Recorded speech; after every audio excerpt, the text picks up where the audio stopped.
This is a video reply to someone who made a response to Bernard Pullman's video, Emoto messages from water and consciousness patterns, plus why can people not change and messages from water from Emoto videos.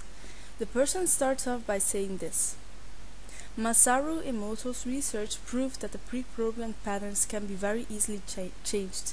Later, by an at the beginning Emoto skeptic scientist research, this was confirmed, and thanks to the different sorts of tests made by him, also discovered that the water molecules are changing their structure the fastest at 36 degrees Celsius, which is equal with the temperature of the human body.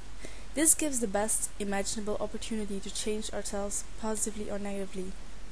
Well, the person says to this, we have free choice to decide what kind of music, pictures, and information we prefer to affect our senses. So my reply, that a large part of our music and picture and info preferences is based on the way we have been raised and where we have grown up.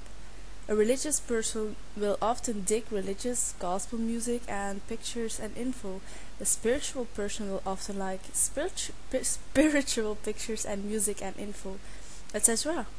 What we say is, investigate your music, picture, and information preferences. Do not just blindly follow the way that you have always been or have been raised. Often people follow their programmed emotions, like with religions, for example, which will direct their choices. You can hardly call that a free choice. Maybe the person thinks it's free, but it isn't really.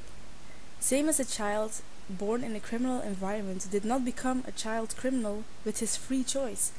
He became it with its programming. We cannot call ourselves free unless we realize the way things work, the way the human mind gets programmed and shaped and directs us in all forms such as jealousy and spitefulness, believing, insecurity, anger, lust, etc.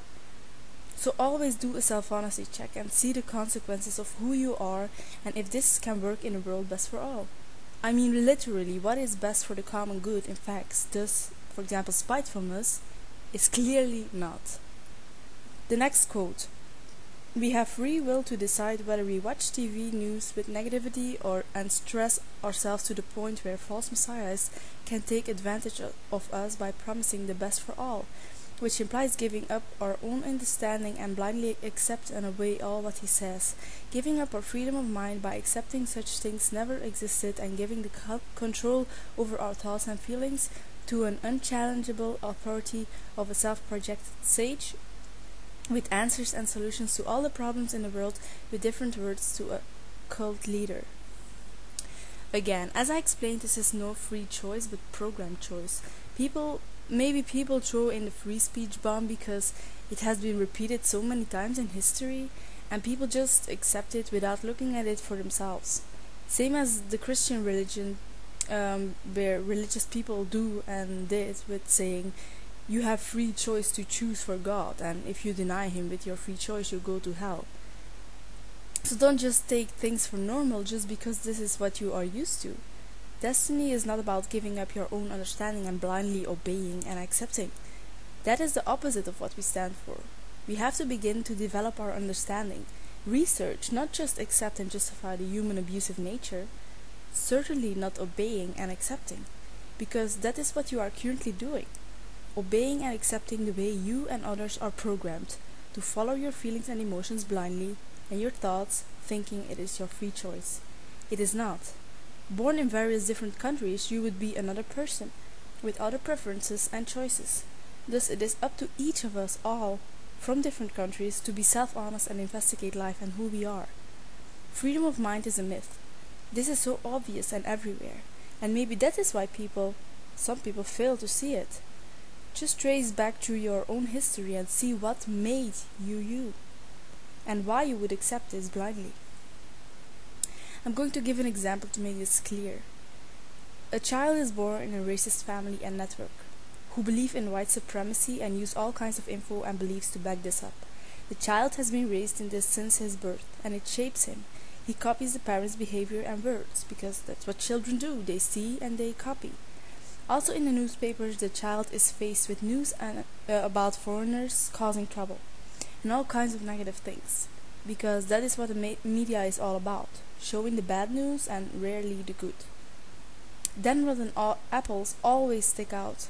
The good ones, they don't stick out because they don't cause trouble, thus they're not in the center of attention. So this person grows up and has racist ideas and thoughts. Also, this racist mini culture feels close to him because he grew up in it. It's thus very familiar to him. And when that person receives info, he will see this with his own programming, with his own programmed glasses, and not look at the core of the issue, why people become criminals, for example, or why they become racist. Unless that person starts to question. Same with the person being born in a family who is vegetarian, for example, with respect for animals, or in a meat-eating family who says animals are inferior. It will shape a person. So my point is to question this world and yourself and who you have become. And that is what destiny is about, which is the opposite of obeying and accepting. Without questioning, we will simply remain in our programmed bubble. And in destiny, there is no place for people who accept the way they are programmed and defend it. Because we are not here to defend the status quo, we are not here to defend the world as it is right now. We are here to change it. So people who don't want that and want to remain in that stuck bubble, even when they don't see it themselves, they will find no place with our group. Because we are not here to make friends with the status quo, we are here for the change.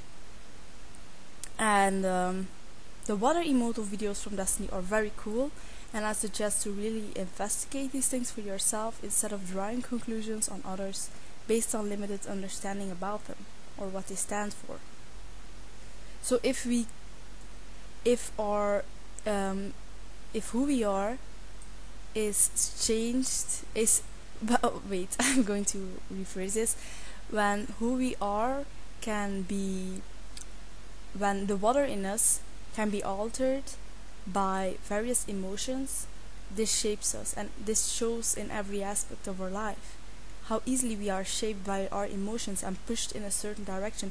Just like the next time you are, for example, frustrated, try to not be. Try to not go with it. You see, it takes effort. It's not easy because it's so strong within you. It's like this automatic thing that comes over you. And so you just pay attention to that next time, or with another emotion. Doesn't matter which one. So if we keep on following that, we will keep on being the way we have always been. And our point is to investigate this and not just blindly accept it. Not just blindly accept our chemical imbalances within us that make us go into certain directions. So the changing ourselves does not come from water automatically within us. It comes from actively directing ourselves in self-honesty, which makes and takes effort. So people have always hoped and believed in the goodness of man or the goodness of the universe or whatever, and then hoping things will be alright and that people all have free choice. But if you look at this world and all the cultures and how money has shaped the cultures, you see how programmed it all is. So stop depending on hope and start with yourself and realizing who you have become and why this happens all over the world, and why, if people keep on following this blindly, that nothing will change.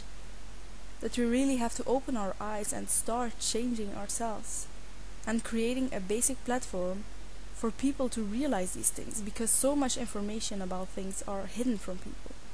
People are dumbed down, and that's one of the reasons why people accept the status quo or say things that like things will never change or whatever.